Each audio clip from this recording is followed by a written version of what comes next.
Вы храпите?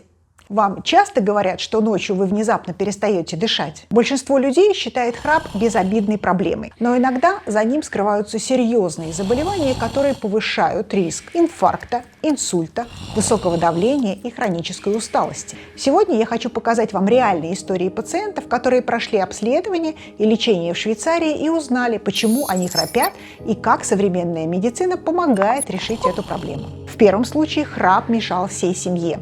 Мужчина долгое время храпел настолько громко, что это мешало спать его жене. Он пробовал разные приспособления, самостоятельно выбирая их, но результатов не было. Мы организовали и провели специальные исследования эндоскопию во время медикаментозного сна. И во время сна врач увидел, что дыхательные пути сужаются из-за положения нижней челюсти и мягких тканей. Именно поэтому ему подошла индивидуально изготовленная выдвигающая нижнюю челюсть капа, а не операция или дыхательная маска.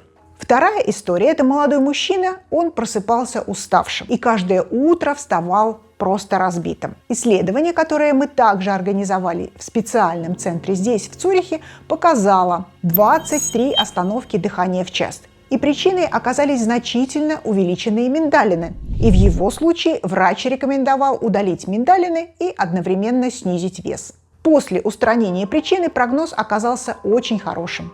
Поэтому нельзя покупать капу для дыхания в интернете. Сегодня продаются десятки чудо-средств от храпа, но врачи объясняют, что универсальных решений просто не существует. И если капа подобрана неправильно, она может изменить привкус, вызвать боли в височно-нижнечелюстном суставе и не решить проблему.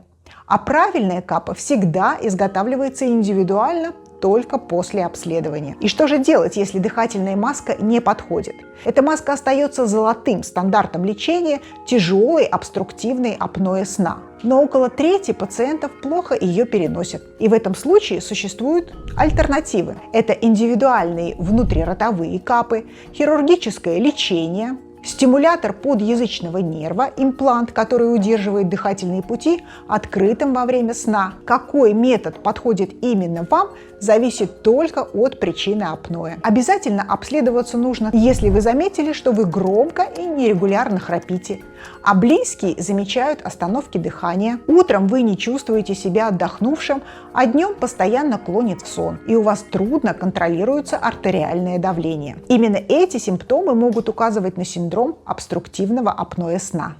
Храп – это не всегда безобидная привычка. Иногда он становится первым сигналом серьезного заболевания. А современная диагностика позволяет определить такую причину и подобрать лечение, которое действительно сработает. Меня зовут Татьяна Руссо. Вот уже более 20 лет я живу и работаю в Швейцарии и организовываю здесь лечение для иностранных пациентов.